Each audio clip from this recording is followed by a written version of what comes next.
It all started with a move to what was supposed to be our dream neighborhood, quiet cul-de-sac, good schools, and an HOA that promised community standards. We had no idea that buried within the rules and landscaping guides was a hornet's nest of entitlement, embodied by the self-appointed queen of the block, Karen. Karen was the type of woman who weaponized the WA rulebook like it was federal law. She nitpicked lawns, color-coordinated trash bins, and once left a written citation on a neighbor's windshield because their garage door was open for more than 10 minutes. We tried to stay out of her way. That was until her husband, Greg, took it way too far, with my daughter. My daughter, Emily, is 17, confident, respectful, and a straight-A student. One afternoon, she was walking our dog down the street when Greg pulled up next to her in his SUV. He rolled down the window, scowling like he'd just smelled something sour. "You're not allowed to walk dogs here off-leash," he barked. Emily, holding the leash in full view, calmly said, "Sir, he's on a leash." Greg got out of the car, now red in the face. "Don't get smart with me, girl.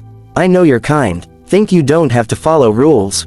He stepped closer, invading her space, barking questions about where she lived, who her parents were, and accusing her of loitering, despite the fact she was 2 blocks from our house. Emily, to her credit, stood her ground and filmed part of the encounter. When she got home, she was shaking. She showed me the video. As a father, there's no fury like seeing your daughter being intimidated by a grown man twice her size, especially when she did absolutely nothing wrong. Now, what Greg didn't know, and was about to find out, is that I'm a master trainer for U.S.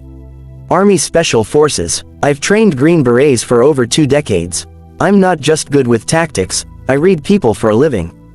The next day, I paid Greg and Karen a visit. Karen answered the door, smug as ever, arms crossed. Greg stood behind her like a watchdog. "I'm Emily's father," I said evenly.